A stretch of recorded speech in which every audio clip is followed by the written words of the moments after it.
Hello, welcome to episode 19 of Mostly Off Topic Plays Laughter of Dragons for the One Ring role-playing game, first edition. I'm not going to do the same joke. We haven't got a time machine to get this. Anyway, yeah, fine. So this is the second half of session 9, and I am joined by the usual crew. Ben. First edition, hello. Joe. Ye oldie first edition, hello. Come on, Matt, give it to us. Hi, first edition. Oh, it's all right.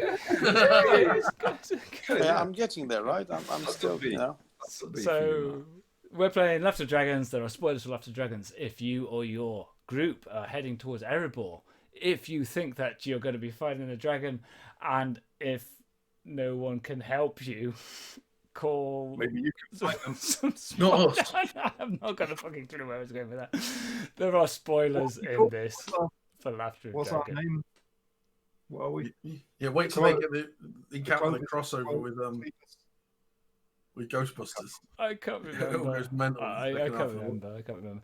So in any case, so what happened last time? So the adventurers. Oh, a bunch of stuff happened last time, Paul. Oh, that's good to know. The companions were investigating a Dwarven lawmaster called Domi, who had raced off at the end of some of the other adventure phases, and has kind of got himself at the centre of something to do with the coat of mail that Girion bought from the doors of Erebor years ago with the emeralds that were handed to Bard and then on to Thranduil after the Battle of Five Armies. They had followed this trail of clues to find out where Domi was headed, because it's supposed that may be where the coat of mail is. Dwalin wants them to capture and bring back the coat of mail for the good of Dwarven kind. Balin wants them to find Domi, the lawmaster, keep him safe. And if they could bring back the coat of mail, then that might be something that could be used to bring the bridge to Dale. Because it's been a little bit fractious between dwarf and men of recent times. And as the adventurers were the companions were about to leave Erebor to get on the road to maybe a travel section, a journey kind of role, and they're interrupted by a courtier from King Bard who summoned them to the palace, and they went through there. Sirk is both tired and hungry. Loftar is hungry, because I think he always is. Torg is possibly hungry because it is getting up towards dinner time. And they have been met with a figure called Thane Jother, whose hair is a little bit slicked back, who's very kind of dainty and slightly affected in the way in which he talks, and has never done an honest day's work in his life, as far as you can tell, in any case. And that's where we'll start. So I think we were about to ask for insight rolls as the encounter was about to start. In second edition, these will be called councils. That's right. Oh, I wondered what that Fun fact. we're linking into. Council. I think that's good because it just kind of marks it out as different to a combat encounter. Yeah, and it kind of marks it out from being just having an encounter with somebody on the street, just an NPC kind of thing. This is a meaningful conversation where you present yourself and do all that kind of stuff. Insight. One dice. I rolled 3. 4. I got 15. So what was that? Sorry, Torg? 15 for me. Okay, so you get 1 success dice. Loftar? So same here for me, please. 1 success dice. Sirk? 4. No success dice. So a couple of things then for you, Loftar and Torg. So first thing is about Thane Jother. So it'd be very easy. Oh, it's doing this thing. Hold on 2 seconds. It would be very easy for you to kind of like dismiss him as being a bit of a lightweight, but you get the impression that he has stopped and appraised you. It's kind of like weighed up different things, and probably has a bit more knowledge than you would think. There's something about his manner, there's almost an affectation there, and he's kind of adopting that to kind of like help him in his situation. Then the second thing is about just the court, and what you've picked up in Dale about the court, and that is that Bard recently, since Queen Una passed, has kind of taken a pace backwards from the direct management of the kingdom, and various officials have helpfully stepped in to that vacuum, either because they're civic minded or they're trying to make a claim for power. It's all very murky about it, but none of these courtiers have been particularly formally appointed into an office of the court. They're lords of Dale who are acting in Bard's stead, and Bard hasn't said no, you can't do that. So there may be some vested interests at play. It's going in the back of your minds. So what I want to do then with encounters like this a little bit is just I want to divide it up into a couple of phases, and the first phase is where you introduce yourselves. So either you pick a spokesperson, or you kind of all decide that you're going to talk, and then you just spend a little bit of time to introduce yourself, which kind of like sets up a role, and you can choose what kind of role you want to aim for. And then so you say, I'm going to introduce myself with awe, I'm going to introduce myself with courtesy, or what have you, and then we'll make those roles to see how successful your introduction is, and then we'll get into the body of the discussion, and we'll ebb and flow that. But before we get into the body of the discussion, I would want you to kind of decide what kind of approach you're going to use, because that'll influence. So, and to be quite meta about it, and to say, right, okay, I'm going to emphasize persuasion, I'm going to emphasize insight, or I'm going to emphasize inspire, so that we've at least got a view of what the role is. Because what tends to happen is you describe what you're going to do, and based upon that I say, oh, that feels like this role, and then we have a bit of a negotiation about which I thought it was going to be this other one. So I'd rather just call it out meta to start with, and then we'll do the role play in the context of that approach, and I think makes it'll sense. bring us a little bit tighter to towards a same page. Sounds good. So there's an introduction that kind of happens. Yeah. I think this would go great if Sirk was our spokesperson. Yeah, I can get behind that. Sirk will be emphasizing he has 0 in any personality traits, and he is Mardy, tired, and basically doesn't want to be here, and it feels really built on false pretenses, because if you've been summoned by a king, you speak to a king, not some lackey. This is the perfect tool That's for what the we need. job. I feel like let's let Sirk have I'm his more than moment. happy to do it. And I will be leading with the skill of none of them. I'm going to lean into Sirk and sort of signal a little bit of English mech and speak in Dwarven very briefly, but say like this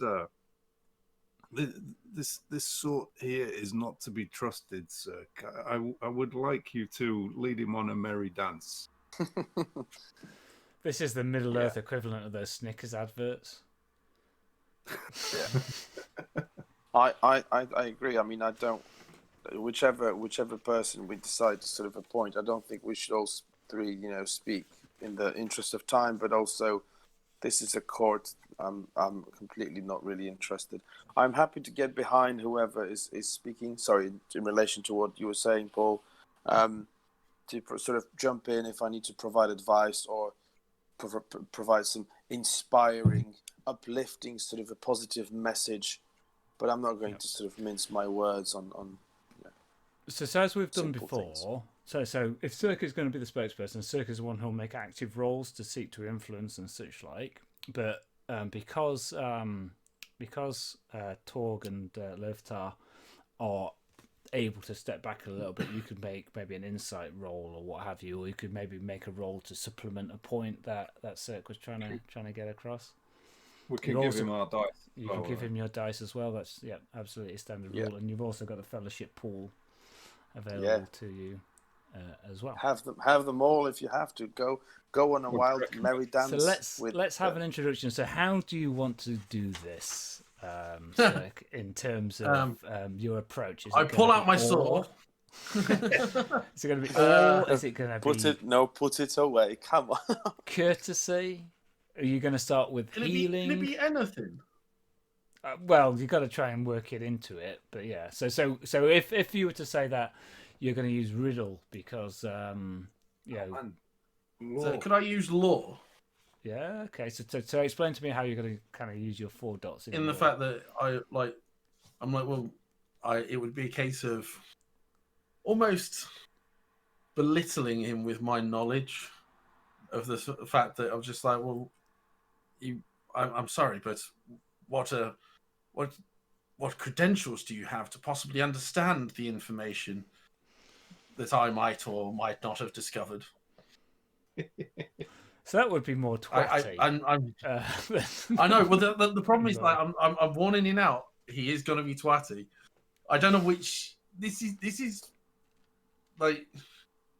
I think Sirk could easily bore this guy to death with his knowledge of the history of the dwarves I thought that was the architecture. That's not the place he's in at the minute, though.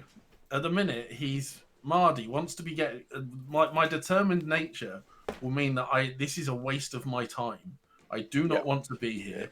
And actually, my initial response would be, "Oh, I'm sorry. I thought we'd been summoned by the king. If we'd known it was you, I wouldn't have bothered." And he would leave. And then just asking for food. Then just show us the food. Then so that we can just It would literally just be like, "No, sorry, we got summoned by the king. Why would I talk to you? And if the king isn't here, why am I here? I'm going to get on my journey." Yeah. Go for it. So Dwarf clearly knows kind of like who you guys are. He's done a little bit of research. So you guys have your little exchange. So Dwarf says the king has personally asked me to discuss with you a matter of. Have you got some paperwork to that effect? We were summoned here to talk to the king. If the king isn't available, we're quite happy to arrange to come back at another time.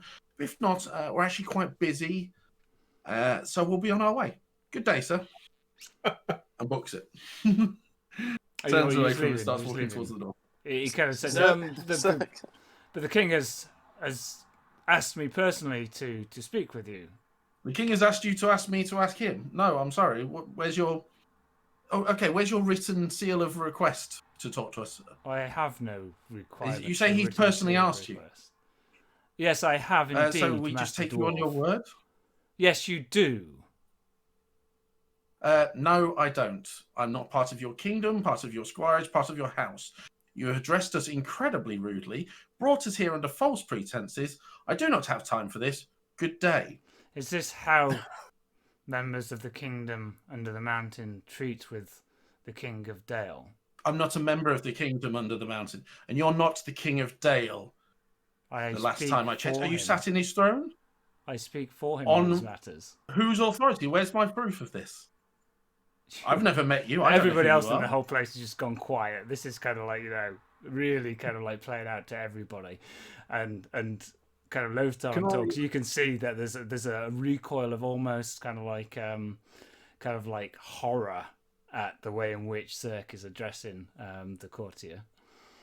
Can I take a pastry from a passing servant? You can, who's not at all interested. Yeah, I'm a bit hungry. I'll have one of those as well, please. Yeah, hang on, my man. Let me have one of those, thank you. We got sent a message demanding our presence, requesting, I believe, our presence to meet the king. I see no king. If you wish to speak to us, why didn't you request our presence? Because I speak in the king's name. Well, you don't sit in his chair. Oh, that's nice. Your insolence. Anyway, like I say, I'm very busy. Good day. Your insolence is marked here. I will ensure that the king has a full report of this. Good. I look forward to talking to him about what we may or may not know at some other date. Goodbye. And then I will leave. Okay. What are the rest of you guys doing? Where are you leaving to, sir? Well, which direction are you heading? Whichever way we came in via. Yeah. Oh, really? I'm walking back out the front, straight out the gates. Where's the courier that brought us here? The messenger.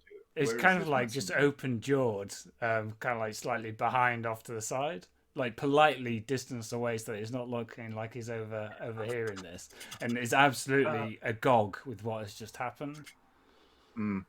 There's now lots of whispers starting up about the disrespect that the dwarves are holding for the king, and how kind of like poorly they've treated Thane Jofa, who is known to be his personal representative and speaks for the king, and this is kind of like the death knell of relationships. This is going to be awful for the relationships between Dale and Erebor. That's all the chatter that there is.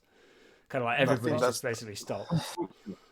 Addressing the messenger. You said the king would be here, and that he wished to speak with us. I discharged my my responsibility. It is well known that Thane Jofor speaks on behalf of the king. Talking to the Thane is talking to the king. This will be a problem for if we're summoned by a king, we will speak with the king, but. He's like, I'm sorry, my lord, I'm not getting involved. This is well out of his pay grade. This is above my pay grade. He kind of looks straight across to the courtier. The courtier is trying to process all of this. He kind of like. Okay. I'll look back to Jofir then. Thane Jofir, forgive us. It's been a long day. We're tired. We're hungry.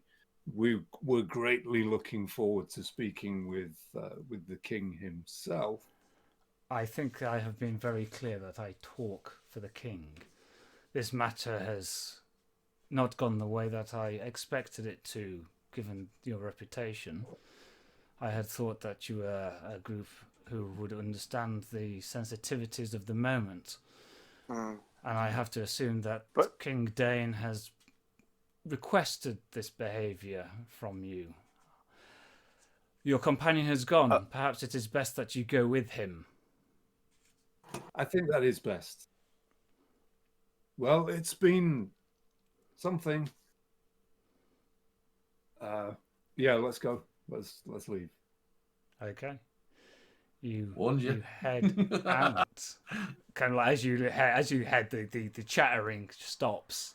As you kind of like move through, and then quickly picks up again as you step out. Yeah, the people out in the courtyard are zero courtesy. Are just basically behaving quite normally because they don't really know what's kicked off inside. Yeah. Torg has no courtesy as well. He's ready to inspire, but. It seems like we've wasted a bit of time then on this fool's errand. They have wasted our time. Yeah, All this, I talk for the king. Oh, is the king incapable of talking for himself? Ridiculous. What kind of king summons us and then doesn't appear? Well, they're showing up and send some. It was probably like a background check type of situation that we don't show up. And if he'd done his research into us, he'd know that I don't talk to people. So what was he doing even initiating conversation with me? A king who says one thing and does another is a king not to be trusted in my book. Nope. I think you're right. I think what we have to do is just put this matter behind us and just get back on the road. Yes, get on the road. And we know we'll bring back some shiny armor and they'll all love us again anyway. Let's move. Yeah. We're not here to be diplomatic. No. We were diplomatic, though. We'll be diplomatic in a different way. I'd like him to see you're diplomatic, Loftar. It can come to that, Do some diplomacy in his face. Okay, so you're out in the warmth of the midday sun. Quite a lovely day. Not so much of a breeze as you're in the city of Dale. Having just spoken to the leadership there, using the word spoken to in its most broad terms. Since we are back in Dale, we can get a horse and cart now, can't we? And probably get some equipment that we didn't want to do in the mountain. Yeah, you can kind of get that kind of We stuff. might as well get our gear while we're here. I'd still like to travel light. I'd also like to get out of Dale as fast as possible. Yeah, we should go now. This is going to backfire a little bit, but he's clearly corrupt. He knew about the stuff we were looking for. He's in league with orcs. That's interesting. I should have led with that. What kind of man wears his hair in this fashion? That's a good point. Yeah. A man. Somebody who's been on lockdown since bloody Christmas and can't get it Jeffing Kurt. Is this how long? Yeah, we're doing that. If we want to play that game. What are you going to do? Wear a hat? I was going to have it all shaved off before Christmas. Yeah, I was and I actually never got quite around lucky. to it. I went to the hairdressers just literally Oh, when it was just before lockdown, and it was just like with masks and everything. So yeah, see, some people. I was on a call with people this week who had like immaculate short hair, not clippered, but like a proper cut. I'm like, what are you having? I've seen a few places. Yeah, like there's a few kind of hairdressers who are like, oh, if you're in a bubble, I could pop round and see you, kind of thing. That I've seen on Facebook. How are they going to cut your hair if they're in a bubble? You're like, yeah. It's basically it's like the Crystal Maze. They put some rubber arms through and have a clipper on the inside. Like absorbing. It's like being in a absorbing ball, but just your head pop. Yeah. yeah. So that's the talk of Dale. Let's get some gear and get out of here. Yeah, let's bounce. Let's get some traction. It could have been worse. I could have accused him of being an orc conspirator. I suspect he is. Don't think it could have been worse, actually. I think in the context of dwarven mannish relations as they are here and now, it was appropriate. Essentially, we don't speak on behalf of dwarves. We're not actually affiliated. It's not like we're parts of. It's not like you got a letter recommendation from King Dane, is it? Known to be kind of Balin's agents. We didn't show it. We didn't. We don't always get on great. We don't like Balin. It's fine. Balin's already got a shit rep. What's happened? We have to be realistic about our stat sheets here, I think. Yeah. Well, this is like I looked at it and I'm like, he was determined to get away. I don't have any aura. I don't have any inspiring. I have 0 courtesy. And having had no sleep and been marched all the way in the wrong direction, he was not interested at all in having a conversation with some lackey. And if this guy is in league with the orcs, which he's got a good chance of being, then we've successfully manoeuvred him away from the letters. Yeah. I mean, there's all kinds of ways in which you can view it. We'll find out. We'll I find see out. this success. I'm more than happy with my role playing. We'll find out how the cat deals with the pigeons in later episodes. It's all good. It's all good. It makes for a fun story.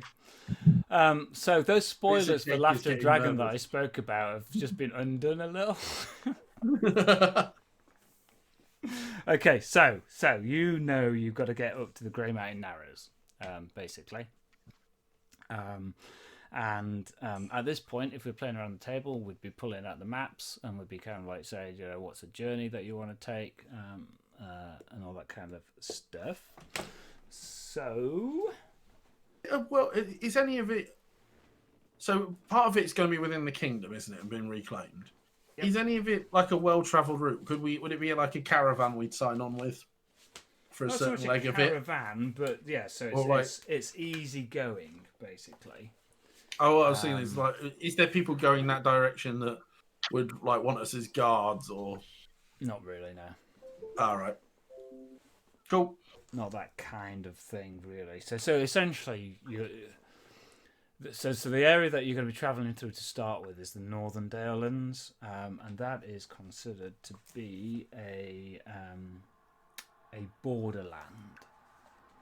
So Freelands is like your easiest, most basic stuff. Borderlands is next, and then the Grey Mountain Narrows are considered to be wildlands. But for the first part of the journey, it's through there, and it can be basically on kind of like roads, pretty much for a lot of it. So it's pretty easy terrain, and all that kind of stuff. Did you get a horse and cart? Not if it was going to take us too long, because we probably would have been aiming to make our way out of the city potentially before any guards turn up. Oh. We were watching the stream. Watch this. This is all getting a bit messy. Does that break things? Oh, it breaks the frames. What I would probably do is I'll probably just put a picture on. I didn't expect it to do that, to be honest. Well, the frames is just basically zoomed. Yeah. Never mind. So there you go, guys. Is it like please open your handbooks on page 521? Yeah, if you've got your core books. Yeah. Okay. So if you turn to essentially, I don't know. I guess you go to the back. For me, it makes no great difference. The very back. Yeah, just like the map there. Yep. Are we on the cheats map? Yeah, no, I would say on the experienced adventurers map. That is the. I would the front map.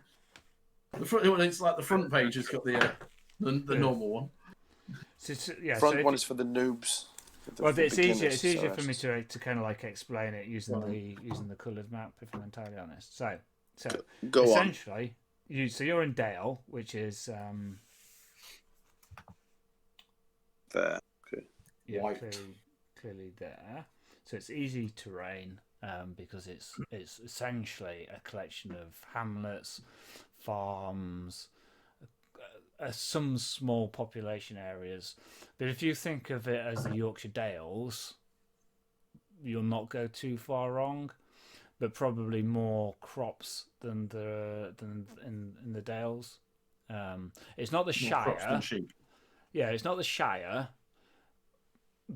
But it's of that kind of like nature. So more like the Dales, where you've got pockets of population and then lots of fields and small farms dotted around and places like that. So your best bet is probably to kind of keep the eaves of Mirkwood in sight and just follow some of the roads that kind of go through that, and then you'll hit the Grey Mountain wastes. Is that right? Northwest, hugging the eaves of Mirkwood, and then west through the foothills of the Grey Mountains. Yeah, but not very far. Not as far as the river by any measure. Like that. Okay. So to the east gap of the Grey Mountain Narrows is about 100 miles across green hills and pleasant dales. And the leg of the trip takes about 5 days, and therefore it's 2 fatigue tests that would be required. That sounds good to me. Do we do any pre-roll? Yeah, so in terms of journey steps then, so we set the route, which is kind of like what we've just done. We know what the distance is, it's about 100 miles. We know the terrain is easy, open terrain, well-trodden tracker path, etc., etc. So it's got a ×1 modifier, and you're on foot, so you're travelling about 20 miles a day. So 100 divided by 20 is 5. So then we move on to the travel rolls. So it's a law test as a preliminary check. Yeah. And we'll finish probably just as we make these rolls and start to narrate the journey. We have 5. Enough. 15 great success. 15 great. So that gives you I've 2 got 0 success dice. I've got 0 in law, so I failed that. Yeah. Okay. Essentially, it would probably make sense that I've been studying the maps of what his journey was, so I'd have a rough idea of what sort of we were going to encounter. That makes sense. Yeah. So, do you guys want to choose your roles? So, guide, scout, huntsman, or lookout man. Can you go by skills, please? So, guide is travel, scout is explore, huntsman is hunting, lookout is awareness. Of all of those, I would say that the huntsman is the least relevant because you've got provisions with you, and you're in kind of like farmland and such like. I've got a 4 in explore, and it's favoured, so I have the ability to add +9 to it. Right, I'll pick the travel guy, whoever's the travel guy. So travel is the guide. You can double up on these rolls as well, other than guide, can't you? I think so, yeah. So then you have one guide, and then you can have any number of combination of the others. I've got 1 in awareness. Do we have a lookout man? No. Not yet. No. All right, I'll be lookout. Yeah. Okay. Cool.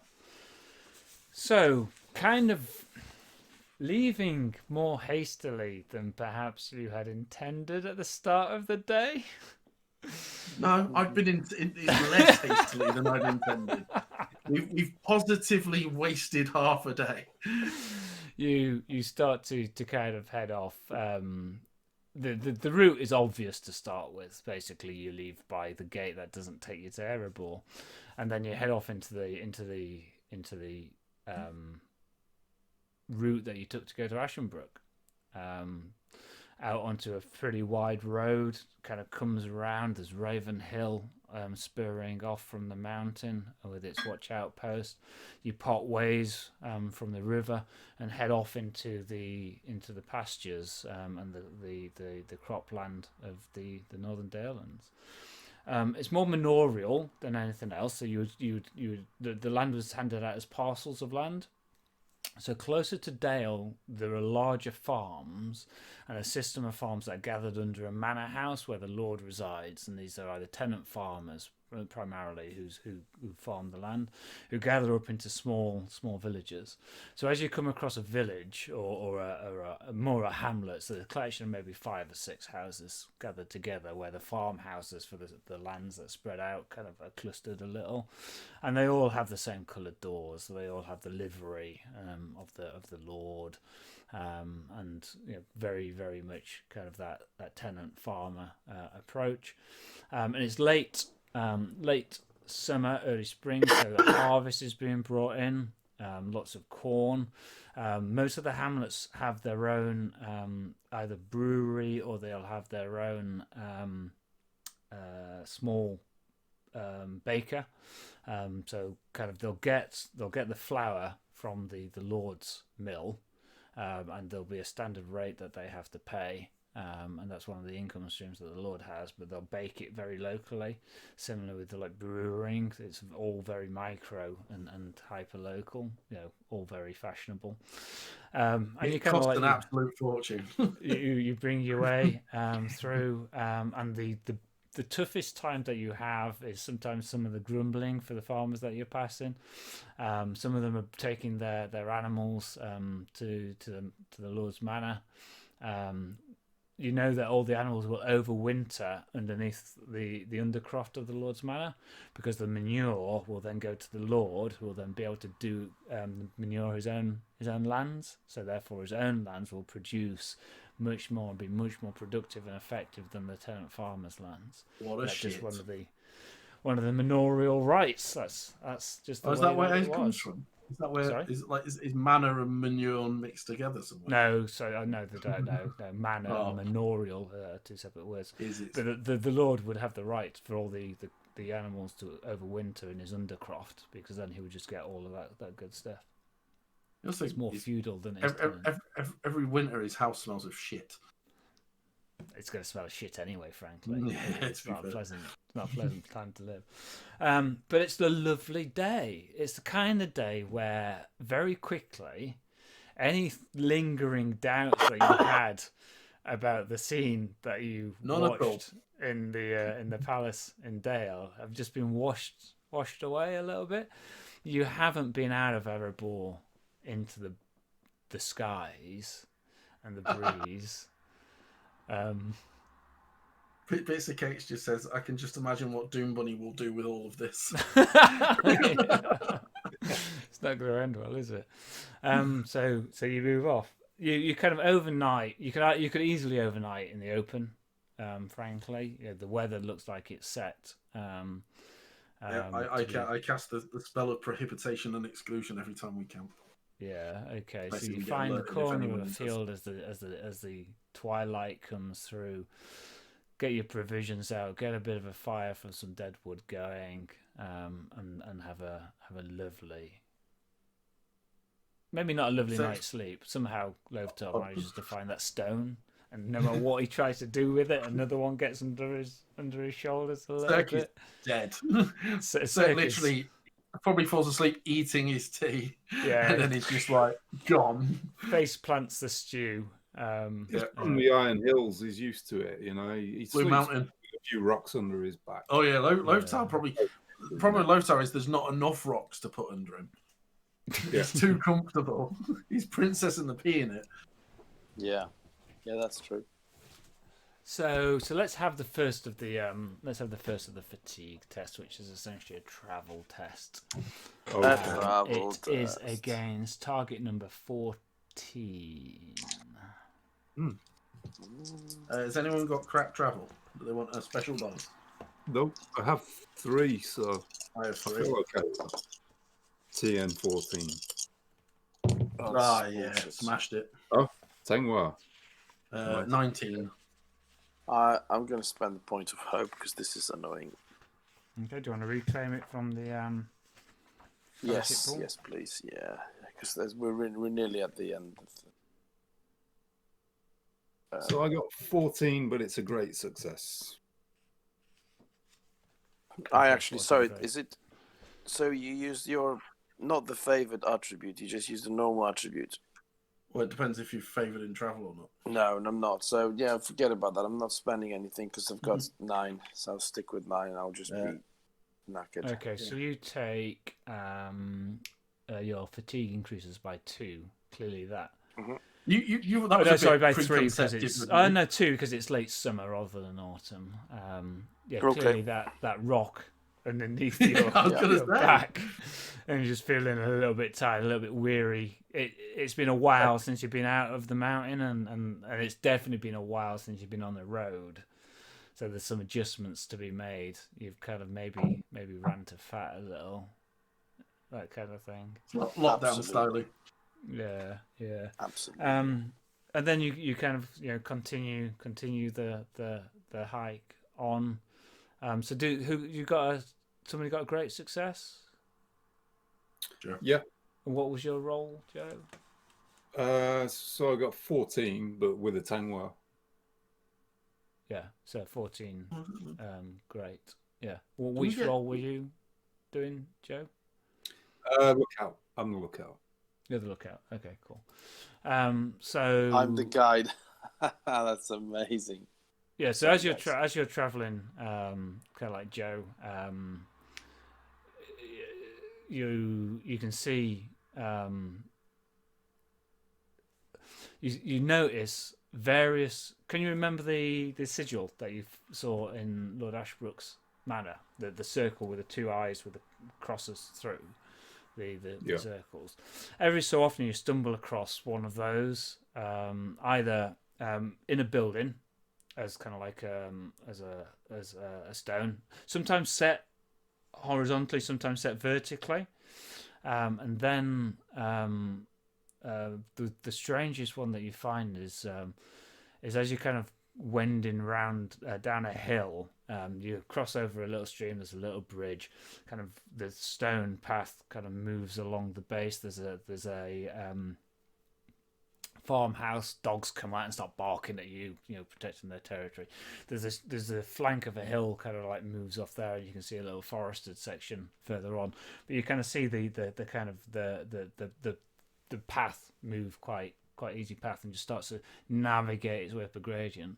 There's what looks to be probably a dwarf-sized rock, kind of like almost like it's shaped rock. You can then tell that it's a shaped rock, and it seems to have been kind of like toppled, moss growing along one side, and you kind of see this mark there, but then carved in what would have probably, it's been weathered, but it looks as if it was almost milestone markers. So there's like strips of text that have been weathered away, and then like a numeral kind of next to them.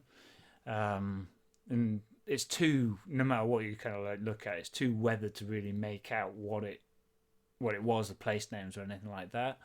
But that's something that you spot with a great success as you kind of like, you're just keeping your eyes out and open. I'll point it out to Sirk. See if he knows of an old network of roads here, possibly trading with the Grey Mountains. I don't know. You've got what, 4 dots in I've come across that. Yeah, go for it.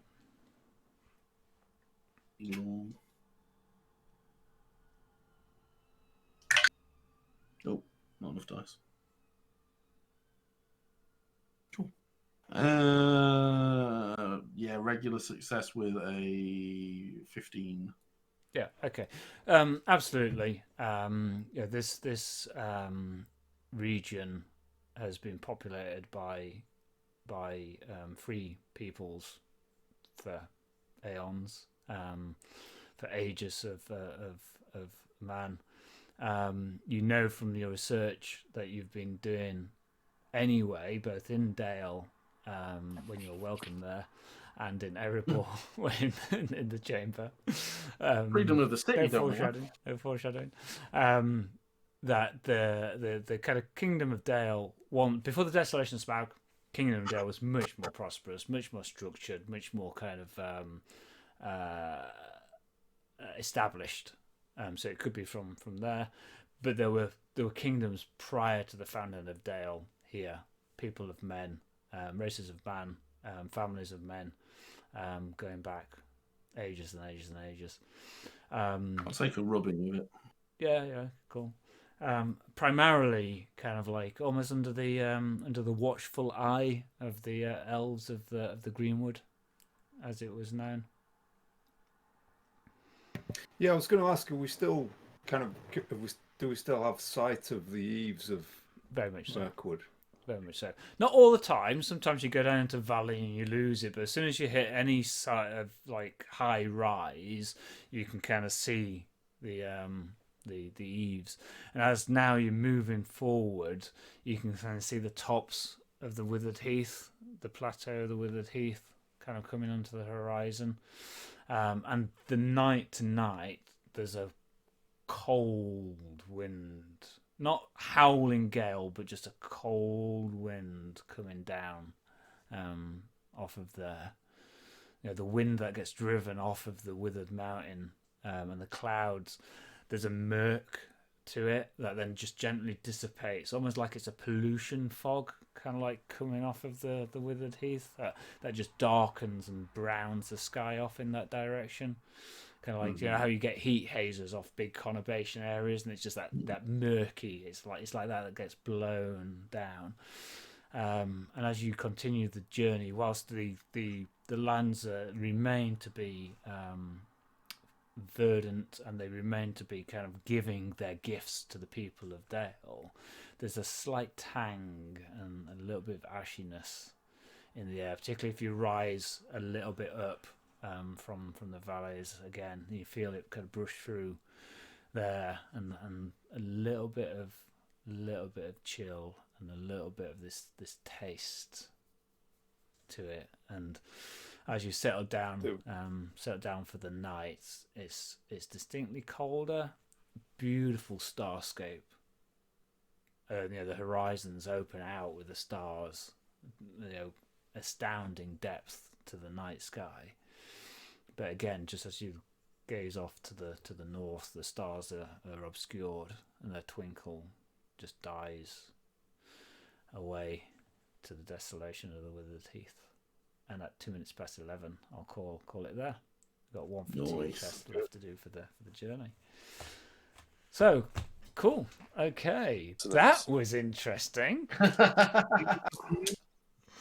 Good roleplay, I thought. Good roleplay. So let's just review the objectives. Make your way to Dermy. You didn't get there, but you're on the journey. Check. Bring Balin in and consolidate your relationship with him. I'm not so convinced that when he finds out it's about Balin this, and us against them. I'm fairly certain he was kind of saying, let's look after the interests of Dale. Let's maintain a harmonious working relationship with them. We're going to get a shiny suit of mail to do that. Had we known that we would need to be diplomatic with fairly slimy kind of courtiers in Bard's court, I don't think we would have said that we could achieve that. The other thing is, it's also... So, we've been pulled into court by someone who got us there under false pretenses, as far as we can tell, who then asked us about something that, as far as we know, the only other people looking for it are villains, in the sense of the letters. He also, it was decided that Sirk, who hadn't slept all night and had already been determined to go the other direction, was the one who spoke to him. Oh, no. It maintains its internal integrity. It turned out exactly as it did. So the one thing that a Sirk who was possibly more awake and more with it would have recalled is that the letters that you had in Dermy's possession were the original scribes that would have then been transposed and sent to their targets, so they would have been sent to Bard, King of Dale. Again, to Bard, not to some slimy lackey. Okay. Yeah, it's fair. I mean, ultimately, this is the fun, isn't it? This is where the story. If he'd been slightly more awake, he'd have probably been a bit more kind of evasive about the whole situation. But you just caught him on the wrong day. Fuck you and the king who summoned us. Well, we know that like those half-bit 10 a penny thanes are kind of trying to make their mark in. And to be fair, then. So why would we? So Sirk's determined, Torg is willful, lordly. Loftar's not going to stand for it. I think, and realistically, none of us are courteous. No. Well, I absolutely agree. I mean, I'm not trying to suggest that you should have done it otherwise, because I think that you remain true to the scene and true to the characters, and it will come down. It will be a challenge, though. In eyes of Balin, it will be. It will be what it. We'll talk our way through it. Well, the world isn't a perfect world, is it? And conflict is part of what drives the narrative. So I'm quite pleased that kind of played out in that way. I thought it was very good. Sort of following the book and the spoilers. Well, I've got a week to write the next bit. I follow the book as the guide. You guys play the game. That's the different thing. Sorry, Joe. Yeah, if we get Domi back, and the coat of mail, then maybe Balin will feel differently. But Balin might have expectations of us. Not being funny, it might just be that we switch our allegiances to Dwalin. who I always preferred as a character anyway. Hang on, we can always switch allegiance to dwarves. These dwarves from the Iron Hills. Make Erebor great again. I mean, Bomber counts. Really annoying little one that's portrayed terribly in the movies. Philly or Killy. They're more chips. I don't know. Oh, no, they're just like, we're not dwarves. We're just handsome men who don't look anything like any of the others whatsoever. Yeah, just small men. Yeah. This is okay. Something and wonder why people are thinking. Anyway, thank you very much for watching. Really appreciate it. Glad that you got onto it, Bits. Yeah, absolutely. And what was the other chat that we had? Sorry? Exactly. Oh, is he? He's agreeing with you, he's agreeing. Bits says not even a beard he has. For Philly and Killy, or whichever one it is. Philly and Killy. Yeah. The other one, best one was painful _DM. Yeah, thank you very much for So, joining us hello to you, in the Painful. chat. If you have come across this video, well, you probably haven't come across this video. If you've been watching us on YouTube on the actual play, thank you very much. Really appreciate it. It would be cool if you would like and do that whole subscription thing. I always feel like a sellout doing that, but it would be good if you did. It helps the algorithm Smash find that us. like button. It helps everybody else kind of get there, and it kind of like makes me feel a little bit all right about myself in a sad way. But if you made it to episode 18 of The Laughter of Dragons on Mostly 19 Off now. Topic, Please tell me you've actually subscribed at this point. well done. Frankly, yeah. Very Because we're playing the game because we play the game, and it's kind of semi-trivial to record it. It'll be interesting at the end of lockdown what we choose to do, actually, because it's much harder to edit and record the live table. I live miles away now. That's very true. This is my preferred methodology. Fortunately, Ben's moved. You're welcome. There you go. You don't live in Erebor anymore, Ben. You don't live in Dale. I certainly don't live in Dale.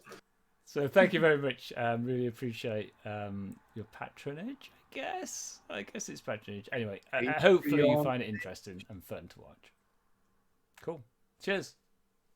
Cheers. See you guys. Bye.